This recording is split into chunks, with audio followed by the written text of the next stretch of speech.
Shreya madam, लग्नानंतर मुलीनं सासरीच राहायला हवं असं कुठल्या कायद्यात लिहिलंय? कोर्टामध्ये एका ज्युनियर ॲडव्होकेटनं मला हा प्रश्न विचारला.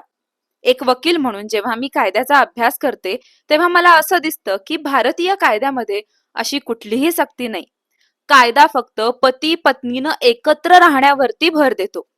पण आपल्या भारतीय संविधानाच्या अनुच्छेद 13 नुसार ज्या प्रथा पिढ्यानपिढ्या चालत आलेल्या आहेत त्यांनाच आपण कायदा मानून बसतो.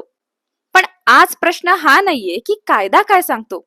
प्रश्न हा आहे की या प्रथेमुळं आजच्या समाजामध्ये नेमक्या कोणते पेच निर्माण होत आहेत. विचार करा, ज्या घरामध्ये फक्त मुलीच आहेत किंवा ज्यांना एकुलती एक मुलगी आहे, त्या म्हाताऱ्या आई वडिलांनी मुलगी मोठी झाल्यानंतर सासरी गेल्यानंतर कुणाच्या आधारावरती जगायचं?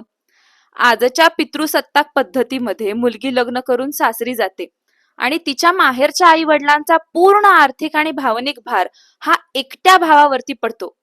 पण जर भाऊच नसेल तर मग त्या वृद्ध माता पित्यांनी काय करायचं?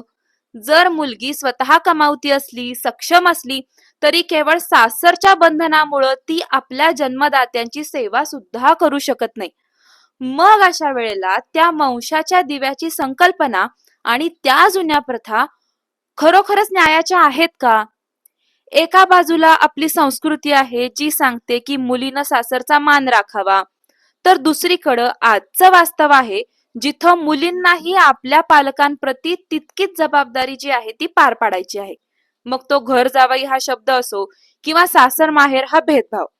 आपण या शब्दांच्याकडं आजही एका विशिष्ट नजरेनंच का बघतो? जेव्हा एखादा मुलगा लग्नानंतर वेगळा राहतो तेव्हा समाज त्याला दोष देतो, आणि जेव्हा एखादी मुलगी आपल्या आई वडिलांसाठी सासर सोडते तेव्हा तिलाही प्रश्न विचारले जातात. मग नात्यातली ही सक्ती आणि प्रथा खरोखरच कुटुंबाला एकत्र ठेवतायत की नात्यामध्ये कडवटपणा निर्माण करतायत?